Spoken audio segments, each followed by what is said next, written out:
vraie vie, être prince ou princesse n'a parfois rien d'un conte de fées. Voici quelques-uns des plus célèbres scandales de la famille royale, comme quoi nul n'est parfait en ce bas monde. Une mort suspecte. La reine Elisabeth Ier ne s'est jamais mariée, mais savoir si elle était réellement une reine vierge est une question qui a longtemps fait l'objet de disputes. Dès son accession au trône en 1558, des rumeurs circulent sur les amants secrets de la reine, le plus connu étant Robert Dudley. Lorsqu'on retrouve en 1560 la femme de Dudley morte au pied d'un escalier, le cou brisé, la question n'est plus de savoir si la reine était vierge, mais si c'était une meurtrière. Des questions qui restent sans réponse encore aujourd'hui. Ne manquez pas ces photos rarement vues de la famille royale, datant de la reine Victoria à Meghan Markle. La crise de succession de 1817.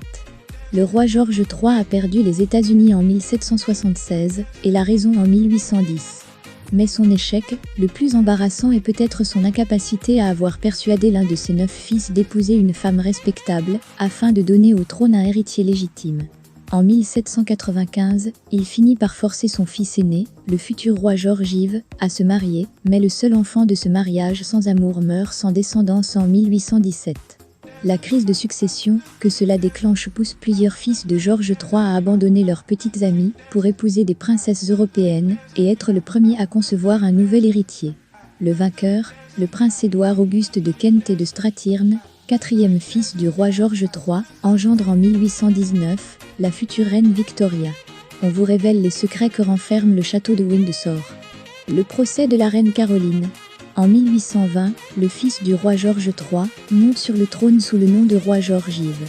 Le nouveau roi vit séparé de son épouse, Caroline de Brunswick, qu'il déteste depuis plus de 2 décennies et qu'il est déterminé à tenir loin du trône. L'adultère étant le seul motif légal de divorce, George poursuit Caroline en justice pour ses infidélités notoires.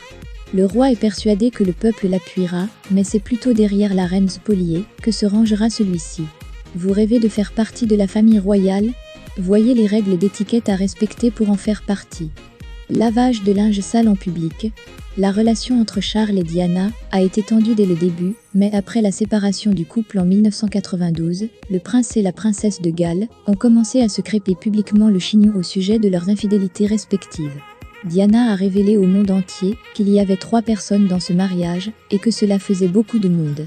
Cet épisode disgracieux a brutalement pris fin en 1997 avec la mort accidentelle de Diana dans un accident de voiture à Paris. Charles a ensuite épousé Camilla Parker-Bowles, le numéro 3 dont Diana parlait.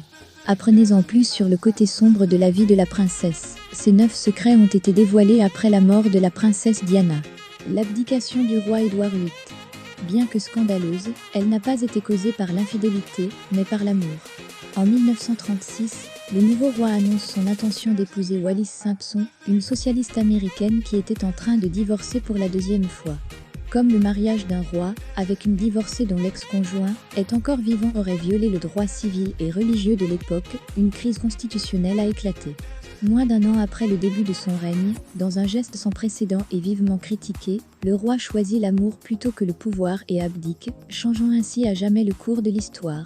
Vous serez surpris d'apprendre que ces métiers royaux insolites qui existent réellement.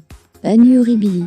L'année 1992 restera à jamais gravée dans l'histoire comme l'année horribili, année horrible, de la reine Elisabeth II. Cette année-là, 3 des 4 enfants de la reine, le prince Charles, le prince Andrew et la princesse Anne, ont mis fin à leur mariage respectif. Et comme si cela ne suffisait pas, Anne s'est remariée plus tard cette année-là, malgré le fait que son ex-mari soit toujours en vie. Ce qui est peut-être encore plus scandaleux, c'est que c'était la première fois, mais pas la dernière, que l'enfant d'un monarque britannique se remariait après un divorce. Vous pensez tout connaître de la famille royale grâce à la série The Crown ? Découvrez la vraie histoire de la reine Elisabeth II. Le remariage du prince Charles et de Camilla. Même si on l'avait vu venir, le monde a été ébranlé en 2005, lorsque le prince Charles a enfin épousé la femme qu'il aimait avant de convoler avec Diana. Ce n'était pas la première fois que l'enfant d'un monarque se remariait après un divorce, cet honneur revient à la princesse Anne, mais une première pour un futur roi. Et pour ne rien arranger, l'ex-mari de Camilla, Andrew Parker-Bowles, était, et est toujours, parfaitement vivant. Princesse Camilla ? On peut parier que quand le prince Charles montera sur le trône, Camilla prendra le titre de reine consort. C'est ce qui se passe quand un roi britannique se marie. Quand il l'a épousée, le prince Charles a écrit sur son site officiel qu'à son ascension au trône, Camilla deviendrait son Altesse royale la princesse consort. Quoi ? Le prince essayait-il d'atténuer l'adoration et le respect que vouait encore le peuple à la regrettée princesse Diana ? Quoi qu'il en soit, il est vite devenu évident qu'il n'avait pas ce pouvoir. Cette déclaration a depuis été supprimée.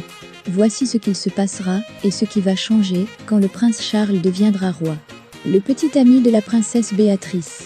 Son Altesse royale, la princesse Béatrice a un nouveau petit ami, Edoardo Mapelli-Mozzi. Mais même si l'on souhaite le bonheur de la princesse, cette relation n'en reste pas moins sulfureuse. Edo, comme on l'appelle, a un fils de 2 ans, qu'il a eu avec une architecte sino-américaine du nom de Dara Huan, et bien qu'ils ne soient plus ensemble, nombreux sont ceux qui pensent que c'est Béatrice qui a éloigné Edo de la mère de son fils. L'affaire nazie. En 2005, le prince Harry a suscité l'indignation en se rendant à une fête costumée, déguisée en nazi. L'indélicatesse de Harry n'était pourtant pas une première matière de lien douteux entre la royauté et le parti nazi. Le roi Édouard VIII aurait été en relation avec des membres du parti nazi, et toutes les sœurs du prince Philippe étaient mariées à des Allemands, dont certains étaient peut-être des nazis. Cela dit, il n'y a aucune preuve de lien entre la famille royale actuelle et le parti nazi, et Harry et la reine se sont depuis excusés pour ce faux pas. Point inutile d'envier la vie de la famille royale, retrouver 6 choses simples que la reine d'Angleterre n'a jamais pu faire. L'entrée en royauté très rock'n'roll de Meghan Markle. Personne n'a jamais dit qu'il était facile de passer du statut de roturier à celui de membre de la famille royale, mais cela semble avoir été particulièrement ardu pour Meghan Markle, à qui on a souvent reproché d'être difficile. Il n'en demeure pas moins que la duchesse de Sussex est là pour de bon, et qu'elle est la maman d'un héritier du trône. Voici ce que vous ignoriez de Meghan Markle.